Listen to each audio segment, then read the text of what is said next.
संतों की वाणी होया करती, उनमें किसी प्रकार का साज बाज बजाने की ज़रूरत नहीं थी, क्योंकि उन वाणियों में त्याग था, वैराग था, तप और साधना की बातें होती थी। परंतु समय बलवान है, समय के अनुसार सारी चीज़ बदलती है। सतयुग का टाइम था, सत्य का बोलबाला था, कोई झूठ कपट का सहारा नहीं लेता।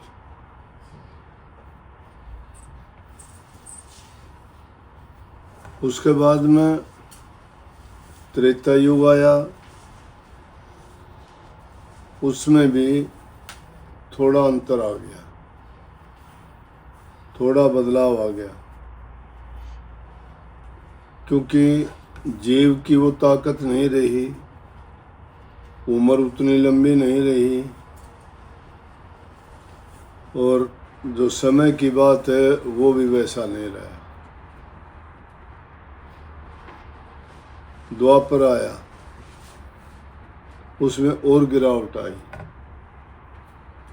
धर्म घटता चला गया, पाप बढ़ता चला गया, झूठ कपट, बेईमानी, छल, इन चीज़ों ने सत्य धर्म की जगह ले ली।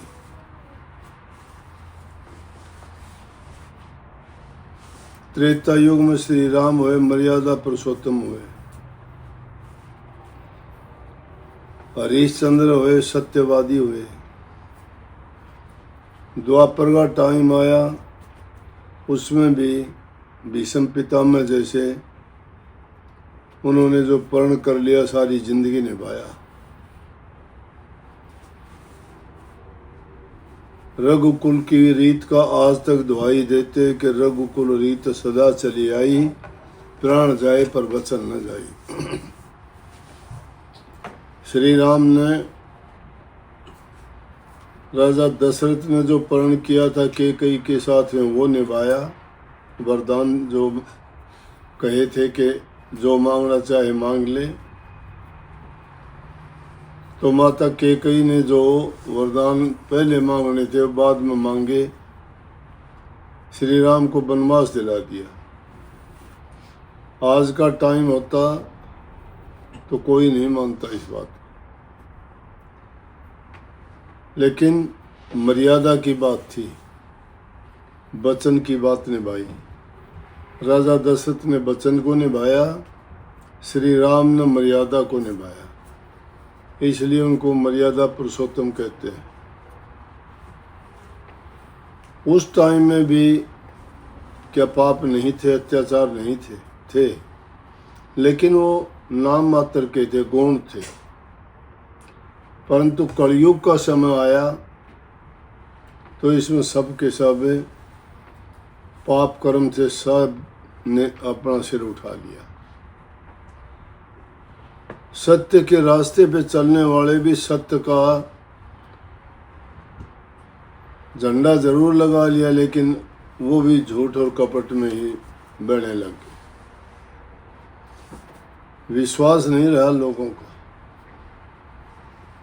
बोलने का, गाने बजाने का, सब चीज़ों का तौर तरीके बदल गए, कोई मर्यादा नहीं रही। झूठ बोलता है इंसान फिर भी अपने आप को सच्चा मानता है, पाप करता है फिर भी अपने आप को धर्मात्मा मानता है, उल्टे सीधे कर्म करता है फिर भी अपने आप को साफ इज्जतदार मानता है। सब प्रकार की जितनी भी ऐब बुराइयां हैं वो करता है, लेकिन करने के बाद भी अपने आप को ये नहीं कहता कि हाँ मैं ये करता हूँ। इसलिए इस समय का नाम कलयुग पड़ा। और कलयुग के बाद में मैं तो ये कह दिया करता हूँ, 5वां युग और हो गया, पाप युग। काल कहाँ, यहाँ तो पाप ही पाप बढ़ गया, और अब उससे भी ज़्यादा और हो गया। अब तो मतलब ही युग रह गया, जिससे जिस इंसान का मतलब पूरा होता है तो थोड़ा बहुत उसके साथ अच्छा है। नहीं तो आज समाज में देखते हो, जमीन जायदाद के लिए तो थोड़ा बहुत सुना करते, लेकिन माँ बेटे का, पुत्र पिता का, भाई भाई का, स्त्री पति का कोई नाता छूता नहीं रहा कि वो एक दूसरे के ही दुश्मन बन गए। किस लिए? छोटी है लालच के कारण, थोड़े से धन के कारण, जमीन के टुकड़े के कारण, या किसी और सांसारिक वस्तु के कारण, जिसका कोई महत्व नहीं, सबको यहाँ छोड़ के जाना है। इस और किसी का ध्यान ही नहीं है कि तेरे मौत आनी है। इसीलिए कबीर साहब ने कही कि मौत बिसारी बावरे असरज किया कौन, तन माटी मिल जाएगा जो आटे में नून। मौत बिसारी, मौत को भूल गया, मौत को भुला के कहते हैं कि तूने कौन सा आश्चर्य वाला काम कर दिया। इस शरीर के लिए जो काम करता है, ये तो इस तरह से है कि जिस प्रकार से नमक आटे में घुल जाता है। इस सृष्टि में तेरा कोई वजूद नहीं रहेगा, तू भी मिट्टी में उसी प्रकार से मिल जाएगा जैसे नमक उसमें मिल जाता है। तो क्या करना चाहिए? समय के रहते हुए आदमी को उपाय कर लेना चाहिए। समय सबको संदेश देता है कि मैं रुकने वाला नहीं, मैं आपका इंतज़ार नहीं करूँगा। जो कुछ करना चाहते हो अपने समय का, और हमारे पास समय कितना है? जितने हम श्वास लेके आए। इसलिए जीवन को कोई 2 दिन का कहता है, कोई 4 दिन का। 2 दिन और 4 दिन का कहने से मतलब बहुत थोड़ी सी जिंदगानी है, और उसका भी पता नहीं। उसका भी हमें ये नहीं पता है किस दिन तक है। अगर वो निश्चित दिन का पता हो जाए तो कहना ही क्या है, फिर तो ये दुनिया सब कुछ छोड़ देगी। परंतु ये काल समय का ही खेल है कि उसने ऐसे ऐसे प्रपंच रच दिए जिसके कारण इंसान दुनिया में रह के सोचता है ये सभी वस्तुएं मेरे लिए हैं, मैं ही जीऊँगा, मेरे उपयोग के लिए हैं, मेरे भोग के लिए हैं, अपने तक सीमित रखता है। इसलिए ये मतलबी युग हो गया।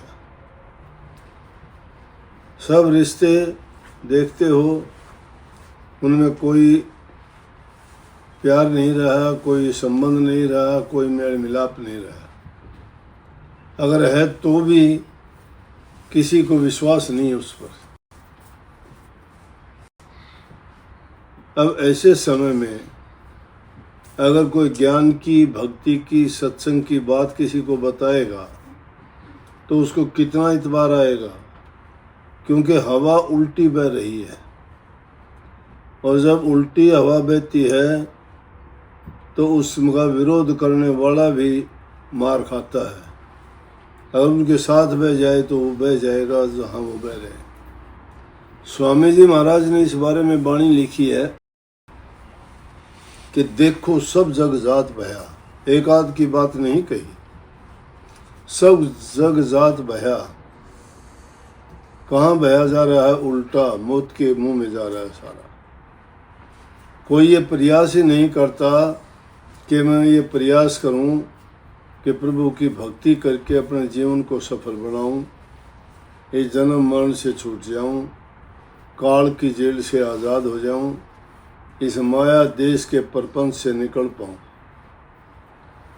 संत महात्मा आते हैं, जीव को समझाते हैं, लेकिन एक कान से सुनता है, दूसरे से निकाल देता है। ना तो अपना कर्म सुधार सकता है, ना अपना जन्म संवार सकता है, और ना ही अपनी अगत को बना सकता है। कर्म सुधारने से आदमी की जगत भी सुधरती है, अगत भी सुधरती है, और उसका जीवन का पूरा उसको लाभ भी मिलता है। परंतु वो करना बड़ा मुश्किल है, क्योंकि सारा जग तो दूसरी बातें कर रहा है। वो अगर उसके विरुद्ध चलेगा तो लोग उसको पागल कहेंगे। तो कहते हैं कि देख देख गति या जग की, बार बार मैं वर्ण कहा, चारों जुग 84 भोगे, अति दुख पाया नर कराया। कि हमने तो बार बार इन जीवों को चेतावनी दी, बार बार इनको समझाया, लेकिन इस 84 योनि का चक्कर जो है, जन्मता है, मरता है, कर्म करता है, भोगता है, कर्म साथ लिए पैदा होता है। कोशिश करता है तो भी किस चीज़ की करता है? दुनियादारी के पदार्थों की ही करता है। अपने आप को असहाय मानता है, भक्ति के नाम पर तकलीफ होती है, प्रभु का नाम लेने में परेशानी होती है, और दुनियादारी के काम सभी करते हैं, निंदा कर लेते हैं, किसी दूसरे आदमी की चुगली कर लेते हैं, अनावश्यक बातों को सोच सोच के पता नहीं क्या क्या मन में घड़ते रहते हैं, लेकिन ये कभी नहीं सोचते कि पता नहीं वो संदेशा कब आ जाएगा, सभी यहीं रह जाएगा, छोड़ के चले जाओ। जिसको हम सुख मानते हैं वो दुख का कारण बन जाएगा। आज नहीं तो कल भी वो दुख का ही कारण बनेगा। तासीर है संसार के पदार्थों की। उन्होंने अगर जोड़ दिया तो उनकी संतान के लड़ाई झगड़े चले, दूसरी पीढ़ी नहीं तो तीसरी पीढ़ी में चले। उन लोगों के अंदर बुरी आदतों ने घर कर लिया, कोई शराब में, कोई जुए में, कोई लड़ाई में, कोई झगड़े में, कोई और उल्टे सीधे कामों में लग के वो सारी जो संपत्ति थी उसको बर्बादी में लगा कर आप भी थोड़ी सी उम्र में ये रोगग्रस्त होकर या कोई और दुर्घटना के कारण दुनिया से चला जाता है। क्योंकि वो चीज़ ईमानदारी से, सच्चाई से, धर्म के रास्ते पे चल के नहीं की गई। जो चीज़ें जिस तरह से इकट्ठी की जाती है वो उसी तरह से बर्बाद भी होती है, करती है। जो इंसान मेहनत का, हक का, सच्चाई का, अपनी 20 नूहों की कमाई का खाता है, उसका शुद्ध मन रहता है, शुद्ध विचार होते हैं और उसका जीवन सुखी रहता है। सुख बताए 8 दुनिया में।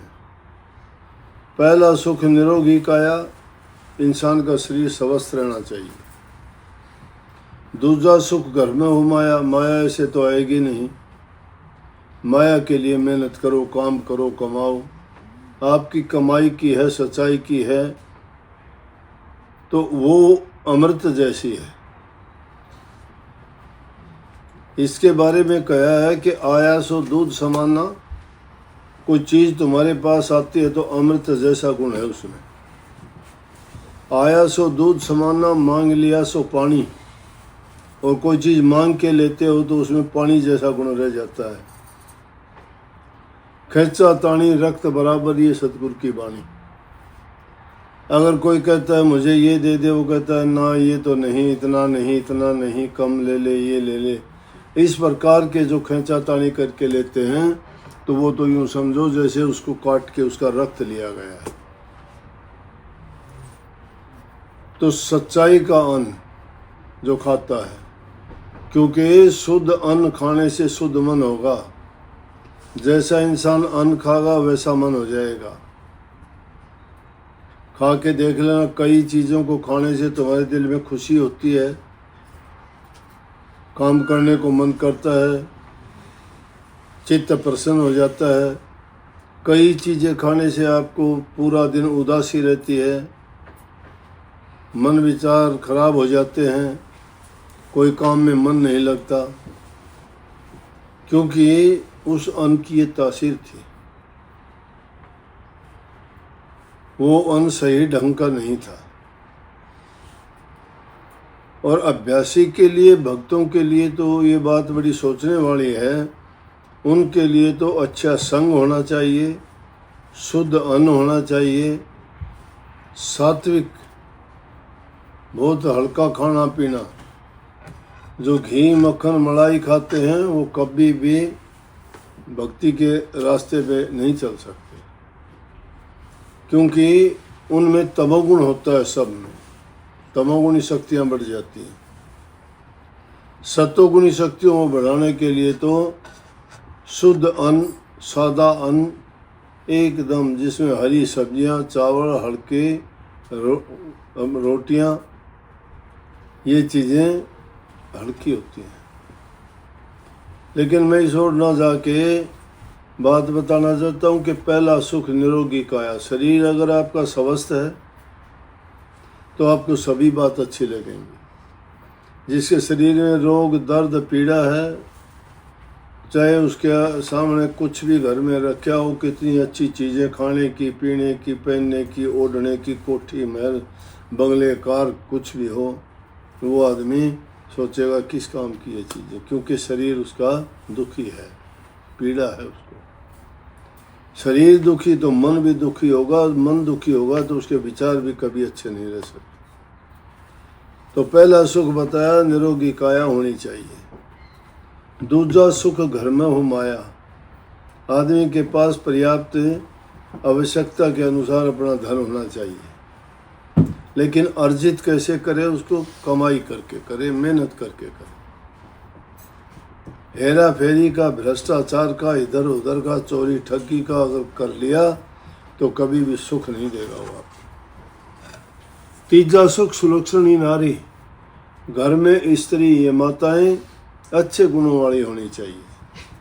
अगर माँ अच्छे गुणों वाली है, स्त्री घर में अच्छी है, तो वो सब बुराइयों को मिटा सकती है,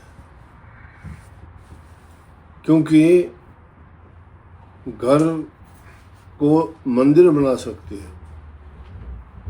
अच्छी शिक्षा से, सफाई साज से, प्यार, अच्छे बर्ताव व्यवहार से, नेक संतान पैदा करके और उनको अच्छे गुण देके उस घर में प्रेम और शांति का वातावरण माँ ही बना सकती है, दूसरे के बस की बात नहीं। और माँ भी कैसे सुलक्षणी नारी होनी चाहिए। चौथा सुख बताया समाज की चीज़ें हैं वैसे ये, लेकिन जिस इंसान को मन में सुख नहीं है वो क्या करेगा, भक्ति क्या करेगा। चौथा सुख पुत्र अधिकारी। घर में पुत्र होना चाहिए। पुत्र, हमारा समाज पितृ प्रधान है। बेटियों के बजाय बेटों की ज़्यादा कदर करते हैं। जिस घर में बेटा नहीं होता तो वो बड़े मायूस रहते हैं कि लड़का नहीं हुआ, लेकिन आज वो टाइम नहीं है। लड़का या लड़कियां क्या करेंगे, लड़कियां लड़कों से भी अच्छे हैं। लड़के ऐसे काम कर जाते हैं जिनको माँ बाप को ये कहने पे मजबूर होना पड़ता है कि इससे अच्छा तो ये होता ही नहीं।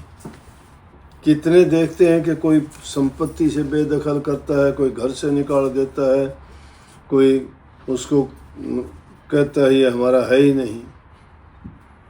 तो पुत्र की बात नहीं, परंतु समाज हमारा ऐसा है, फिर भी ये ललक रहती है कि हमारे घर में पुत्र हो। पुत्र को एक प्रकार का प्रकाश और चांदना माना गया घर के लिए। छठा सुख निर्निवासा। इंसान का रहन सहन पानी के आसपास होना चाहिए। पानी अगर नहीं है पीने का, पानी जीवन है हमारा। अगर पानी नहीं है तो जीना बड़ा मुश्किल हो जाता है। छठा सुख अच्छा पड़ोसी। सातवां सुख राजमा भाषा। राजमा भाषा मतलब शासन करने वालों से उनके साथ अच्छा बर्ताव, अच्छा व्यवहार होना चाहिए। नहीं तो इंसान का वैसे भी कोई उनके साथ अच्छा होगा, लेकिन अपना जीवन वैसे भी जी सकते हैं। राजमा भाषा का मतलब अच्छा शासक होगा तो उनका जीवन शांति से, प्रेम से, अच्छे ढंग से बीतेगा। अगर इन चीज़ों में से इंसान के पास नहीं है तो उसका सामाजिक जीवन सुखी नहीं है। और ये चीज़ें नहीं है तो उसका मन दुखी रहता है, घरों में प्यार प्रेम नहीं रहेगा। धन नहीं तो प्रेम नहीं, बीमार है तो दुखी है, लड़का नहीं तो कहते हैं कि किसके लिए करें काम। अगर और चीज़ जो बताई गई उनकी कमी रहती है तो इंसान दुखी ही रहता है, और जब दुखी रहता है तो उसको भक्ति की बातें मिथ्या और झूठी नजर आती है। परंतु भाग्यशाली वो लोग हैं जिनके पास सारी चीज़ें हैं। ये धन होने के बाद भी इंसान को अंधा बना देता है, भक्ति से दूर ले जाता है। भागी लोग वो हैं जिनके पास सारी चीज़ें हैं और वो सारी चीज़ें होते हुए फिर भक्ति के मार्ग पर आए, वो सच्चा भक्ति है। अनेकों ऐसे उदाहरण हमारे देश में हैं। बड़े बड़े राजे महाराजे भी राजकाज छोड़ के भक्ति के मार्ग पर चले।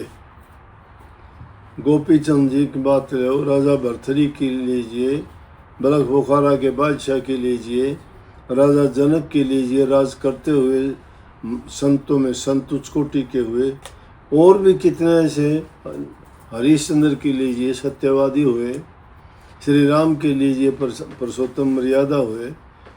तो कहने का मतलब ये है कि राजा महाराजा होते हुए भी जिन्होंने प्रभु को नहीं बिसारा, कभी मालिक को नहीं भूले, वो इंसान अपना जीवन सफल करके गए। इसलिए ये सारी चीज़ें होने के बावजूद जो आदमी भक्ति से दूर जाता है तो अपने आप को अभागा सोचना चाहिए। और जिनके पास ये सारी चीज़ें होती हैं वो भागी आदमी होते हैं। परंतु आजकल तो सिस्टम ये हो गया कि भक्ति को भी लोग खरीदना चाहते हैं पैसे से ही। घरों में ज़रूरत होती है, कथा करवाते हैं, पंडित आके कथा करता है, यज्ञ हवन करता है, घर वाले पास में ही नहीं बैठे, वो इधर उधर भागते फिरते अपने अपने काम में लगे। वो उस यज्ञ हवन में एक पल बैठते नहीं हैं, पूजा पाठ में कोई नाम तक नहीं लेते हैं, तो उनकी कैसी हुई? कोई कहता है कि मेरे नाम का ये कर देना, कोई कहता है कि मैं तो दान कर दूंगा उससे मेरा अच्छा हो जाएगा। ये चीज़ें अच्छी हैं, परोपकार की बातें हैं, परहित की हैं, करनी चाहिए, लेकिन मुक्ति नहीं है इनमें। मुक्ति तो पूर्ण त्याग में है, वैराग में है, प्रभु के नाम की कमाई में है, सुमरण करने में है, उनका ध्यान करने में है, बुराइयों को त्यागने में है, शुद्ध और पवित्र हृदय, शुद्ध आदतें, अच्छी आदतें बनाने में है। जब तक हम नेक इंसान नहीं बनते, नेकी के रास्ते पर नहीं चलते, तब तक हम भक्ति का नाम लेना हमारे लिए सही नहीं है। एक तरफ तो डींग मारते हैं भक्ति की, दूसरी तरफ झूठ बोलते हैं। झूठ का भक्ति का क्या मेल? अरे सच को तो सत्संग कहते हो, सतपुरुष कहते हो, सतनाम कहते हो, सतलोक कहते हो, सत्यव्रत कहते हो, सतयुग कहते हो, और बोलते झूठ हो। तो झूठ और सत्य का तो एकदम अलग है। लेकिन हमने तो उसको नाम लेते हैं, उसकी ओट लेते हैं, ढाल बना के उसकी, और काम दूसरे शुरू कर देते हैं। इसीलिए भक्ति में गिरावट आती चली गई, और ये युग का, टाइम का ही प्रभाव है। लेकिन इस टाइम में मैं कहता हूँ कि सच्चे मन से जो आदमी बुराइयों को छोड़ के सच्चे मार्ग पर चल पड़ेगा तो भी उसके लिए बहुत बड़ी बात है। इसीलिए संतों ने फरमाया कि कलयुग केवल नाम आधारा, सुमर सुमर नर हो गए पारा। कि कलयुग में नाम का ही सहारा है, न यज्ञ हवन करने की ज़रूरत, ना पूजा पाठ करने की ज़रूरत, ना कोई धोने तपने की ज़रूरत। करने वाली चीज़ जो है नाम का सुमरण जाप करना। सतगुरु से नाम लेके उस नाम का सुमरण करो, अभ्यास करो, ध्यान करो, उससे बढ़ के कोई चीज़ नहीं है कलयुग में। कलयुग कर्म धर्म नहीं कोई, नाम बिना उद्धार ना हुई। जीव का उद्धार बिना नाम के नहीं होना। नाम जो सतगुरु तुम्हें देता है और उसको जपने का, करने का, ध्यान का, अभ्यास का तरीका बताता है, उस तरीके से करते चले जाओ। धीरे धीरे करके मन के बंधन कम होते चले जाएंगे, दुनिया से छूटते चले जाओगे, प्रभु की ओर बढ़ने शुरू हो जाओगे। कभी भी हालात से घबराओ ना, बुरे भी आते हैं, अच्छे भी आते हैं, समय गुजर जाएगा। किस तरह से एक राजा महात्मा के पास जाया करता था, तो कोई बात होगी, बोले जी कोई मंत्र दो मुझे, कोई ऐसा नाम बताओ। बोले भाई तेरे को पता था राजा है, राजकाज के कामों में कहाँ इसको फुर्सत है। बोले ले कभी टाइम मिले तो एक तेरे को मैं मंत्र लिख के दे देता हूँ, तेरा उसी में कल्याण होगा। एक छोटी सी पर्ची लिख के दे दी, राजा ने अपने अंगूठी में डाल ली। लेकिन महात्मा ने कही कभी जरूरत हो जब इसको निकाल के पढ़ लेना, बहुत जरूरत नहीं हो तो इसको नहीं देखना। फिर राजा ने उस पर चढ़ाई कर दी, उस राजा की हार हुई। वो जान बचाने के लिए भागा फिरता था, सैनिक दूसरे उसके पीछे लगे हुए थे पकड़ने के लिए। भागते दौड़ते कहीं जंगल में जाके एक जगह छिप गया। वहाँ बैठे बैठे उसको विचार आया, जब इंसान परेशान होता है तब परमात्मा याद आता है, गुरु याद आता है, महापुरुषों की याद जब आती है, देवताओं को याद करता है, कभी हनुमान जी को, कभी देवी माँ को, कभी सरस्वती माँ को, कभी राम को, कभी श्री कृष्ण को, कभी अपने गुरु को। जिसका जो भी इष्ट होता है उसको याद करता है कि मेरी रक्षा करो, बचाओ। इसीलिए तो गाया भी था ना कि मुश्किलों में तुम्हें ढूंढता हूँ, जब मुश्किल आती है तो मैं तुझे तलाश करता हूँ कि कहाँ है, मेरी मदद करो, कहाँ हो। और खुशी में तुझे भूल जाता, खुश होता हूँ तो याद ही नहीं है। कौन गुरु, कौन नाम, क्यों याद करूँ, क्या मतलब। लेकिन जब इंसान अकेला होता है और जब कोई विपदा पड़ती है फिर सोचता है, फिर वो सारी घटनाओं को अपने दिमाग में याद करता है, याद आई। महापुरुषों ने कभी कागज़ दिया था, ये कही थी बुरे वक्त में इसको कर, ये जब भी तो ऐसा वक्त आए देख लेना। उसने अंगूठी जो थी उसको खोल के उसमें जो निकाल के देखा तो उसमें लिख रखा मंत्र, क्या उसमें लिख रखा था, ये भी गुजर जाएगा।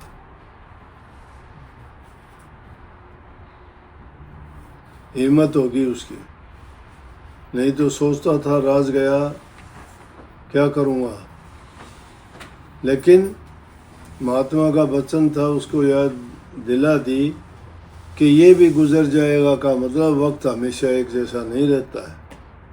तेरा अच्छा वक्त था वो गया, अब बुरा वक्त है तो चिंता ना कर, ये भी गुजर जाएगा, निकल जाएगा। उसके मन में शांति आ गई और कुछ ही देर के बाद में उसी के सैनिक दूसरी तरफ से आ गए और दुश्मन के सैनिकों को मार के उस राजा को दोबारा से ले जाके उसको अपने राजगद्दी दिला दी। तो संतों के वचन, महापुरुषों के वचन जीव के कल्याण के लिए, हित के लिए होते हैं। वो इसीलिए कहते हैं ना कि उन वचन को याद रखो, वो कभी मिथ्या नहीं होंगे, उनका मतलब ज़रूर निकलेगा, उनका आपको फ़ायदा ही फ़ायदा होगा। कभी किसी भी प्रकार से आपको उनसे हानि नहीं है, बल्कि बुरे वक्त में वो तुम्हें निकाल देंगे उस समस्या से और शांति मिलेगी। बहुत बहुत आशीर्वाद सबको। राधा।